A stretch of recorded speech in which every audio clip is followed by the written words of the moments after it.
Ndagushimiye kuba uhisemo gufata uyu mwanya wawe ukobarira guhanga amaso ndetse no kuba watega amatwi umuyoboro mugari wa Ragarasia Africa aho uherereye mu mpande zitandukanye zigize kino igihugu cy'u Rwanda.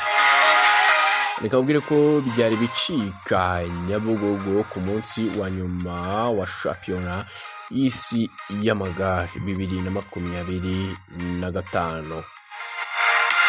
Nikabwire ko kuri iki cyumweru mu gihe hasozwaga shampiyona y'isi y'amagare 2025 yaberaga mu Rwanda uduce dutandukanye tw'umujyi wa Kigali turimo agace ka Nyabugogo twarimo abantu benshi bakubise buzuye bakurikiranye uyu munsi wa nyuma.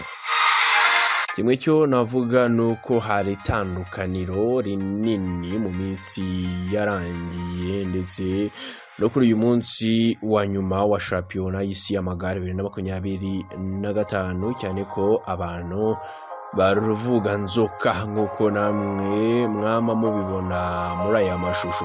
Nikabwire ko ari shampiyona yatangiye ku itariki 21 Nzeri 2025 yegukanywe na Tadej nyuma yo gukoresha amasaha agera kuri 6 arenzaho iminota 20 n'umugereka w'amasegonda 20 mu isiganwa ry'umunsi umwe ryari rifite intera y'ibirometero bigera kuri 267 n'ibice 5. Nakabwire ko ibirometero byose byabirimo kuzenguruka inshuro zigera ku 15 inzira ya Kigali Convention Center Kikisi Gishushu MTN ku kabuga Kanyarutarama kuzenguruka kuri Guelph Soso Minagiri Ninzi KBC Ribo Midhier Women Foundation Ministry ahazwi nko kwa Minyone Kumuvunyi ubundi bakongera bakagaruka kuri Kigali Convention Center. Gusa bwo basuzaga inshuro ya 9 basotse muri iyi nzira banyura mu bice bitandukanye biri mu Nyabugogo, Nyamirambo, banyuze Ruriba, bazamuka Norvege, Kimisagara no kwamo. Tukabonaga ko abantu bakubise imihanda yose buzuye. Nikabwire ko muri ibyo bice byose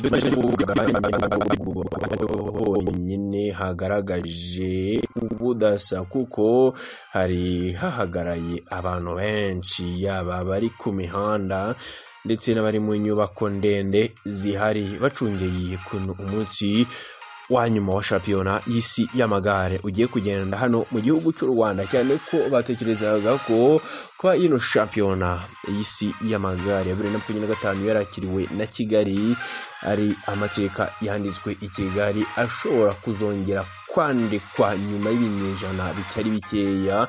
Rero bakabyaza umusaruro aya mahirwe u Rwanda rwagize ku munsi wa nyuma, bakavuga ngo turakubita twuzure turebe what is going on right now. Reka ngushimire kubana nanjye hano kuri Ragarasia Africa, ngiye uba ugutegura bino byose kandi ubikugezaho amazina n'igeno Nyangizi Ejide. Nimba turi wakora subscribe hano kuri Ragarasia Africa, nakwifuriza ko wakora subscribe kugira ngo dukomeza tugenda tubana mu bindi biganiro ndetse n'andi makuru abagezweho. Bye bye, ciao ciao.